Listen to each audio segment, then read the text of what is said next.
Bienvenue dans le rendez-vous des contes pour enfants Passage sur Radio Tiroir.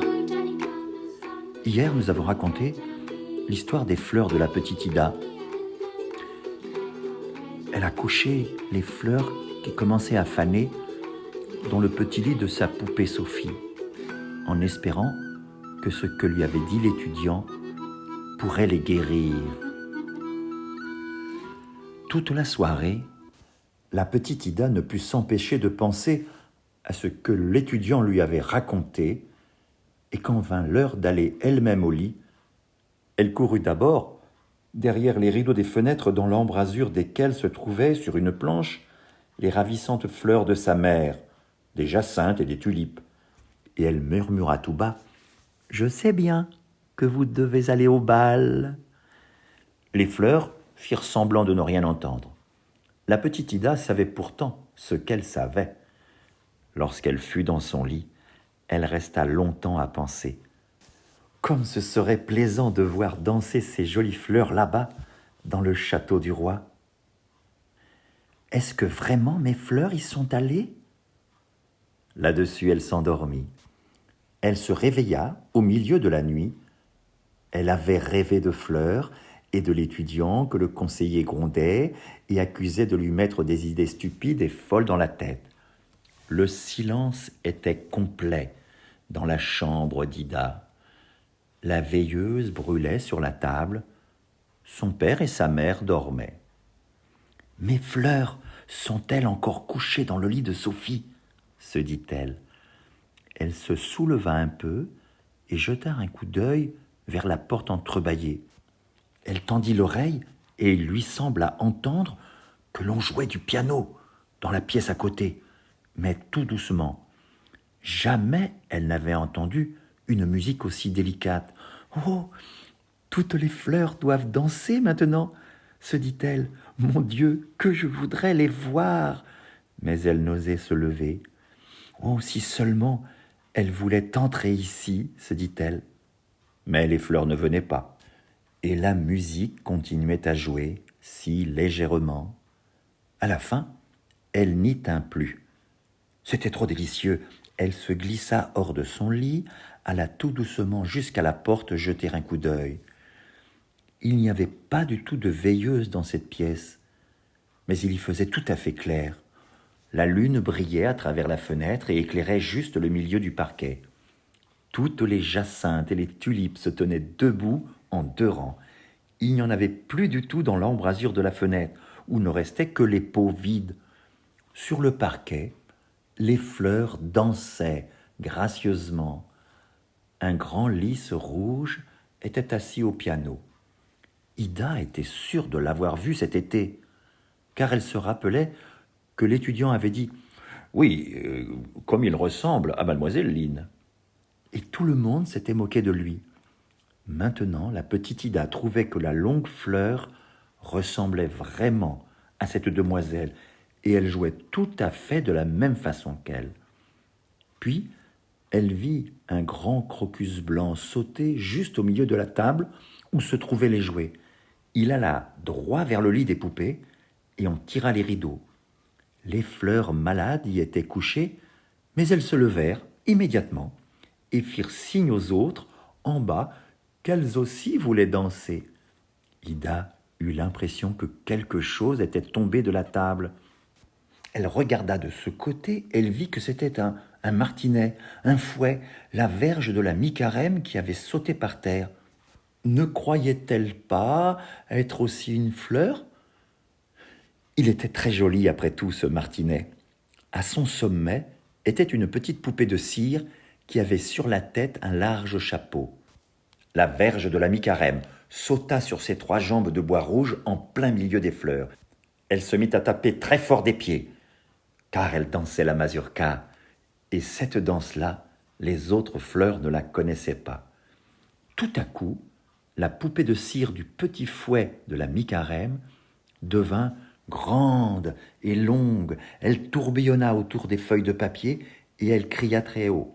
« Peut-on mettre des bêtises pareilles dans la tête d'un enfant ? Ce sont des inventions stupides. » Et alors, Elle ressemblait exactement au conseiller de la chancellerie avec son large chapeau. Elle était aussi jaune et aussi grognon. Les fleurs en papier lui donnèrent des coups sur ses maigres jambes et elle se ratatina de nouveau et redevint une petite poupée de cire. Le fouet, le martinet de la mi-carême continuait à danser et le conseiller était obligé de danser avec. Il n'y avait rien à faire. Il se faisait grand et long et tout d'un coup redevenait la petite poupée de cire jaune au grand chapeau noir. Les fleurs prièrent alors le martinet de s'arrêter, surtout celle qui avait couché dans le lit de poupée, et cette danse cessa. Mais voilà qu'on entendit des coups violents frapper à l'intérieur du tiroir où gisait Sophie. Sophie, la poupée de la petite Ida, au milieu de tant d'autres jouets. Le casse-noix courut jusqu'au bord de la table, s'allongea de tout son long sur le ventre et réussit à tirer un petit peu le tiroir. Alors, la poupée Sophie se leva et regarda autour d'elle d'un air étonné. « Il y a donc un bal ici, dit-elle. Pourquoi ne me l'a-t-on pas dit ?»« Veux-tu danser avec moi ?» dit le casse-noix. « Oh, eh bien oui, tu serais un beau danseur. » Et elle lui tourna le dos. Elle s'assit sur le tiroir et se dit que l'une des fleurs viendrait l'inviter. Mais il n'en fut rien. Alors elle toussa. Mais personne ne vint. Comme aucune des fleurs n'avait l'air de voir la poupée Sophie, elle se laissa tomber du tiroir sur le parquet dans un grand bruit. Toutes les fleurs accoururent pour l'entourer et lui demander si elle ne s'était pas fait mal. Et elles étaient toutes si aimables avec elle, surtout celle qui avait couché dans son lit. Elle ne s'était pas du tout fait mal, affirmait-elle. Et les fleurs d'Ida la remercièrent pour le lit douillet. Tout le monde l'aimait et l'attirait jusqu'au milieu du parquet, là où scintillait la lune. On dansait avec elle et toutes les fleurs faisaient cercle autour. La poupée Sophie était bien contente. Elle les pria de conserver son lit. « Ah, mais les fleurs répondirent « Nous te remercions 1000 fois, mais nous ne pouvons pas vivre si longtemps. Demain, nous serons tout à fait mortes.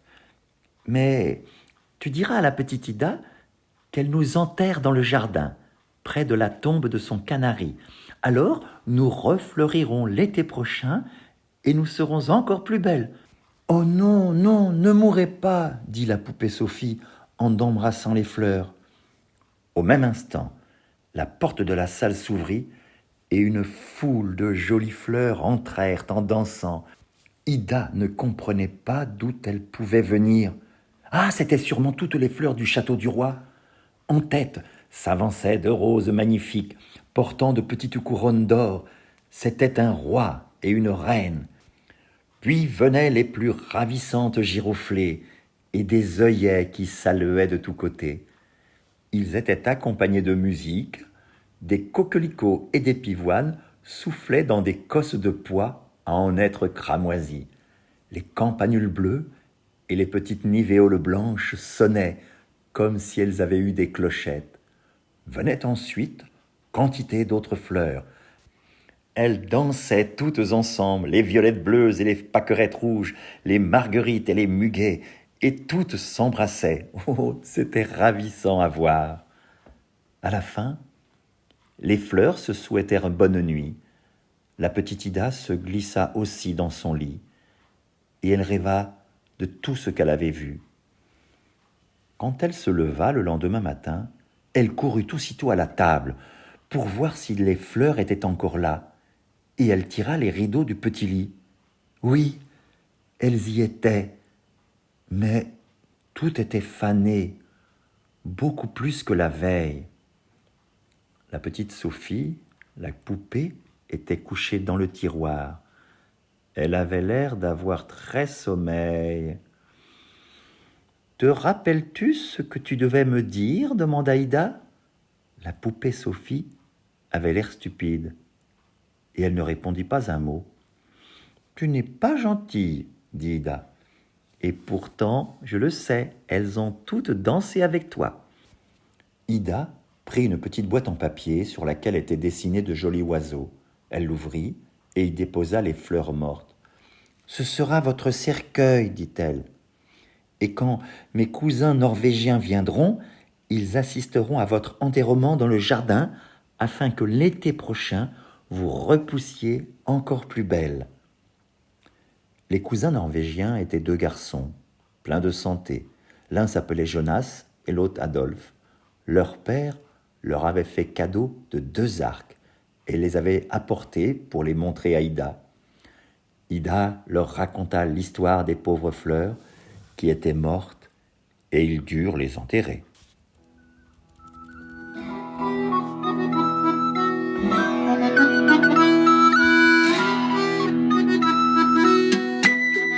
C'était Les fleurs de la petite Ida, un conte de Hans Christian Andersen.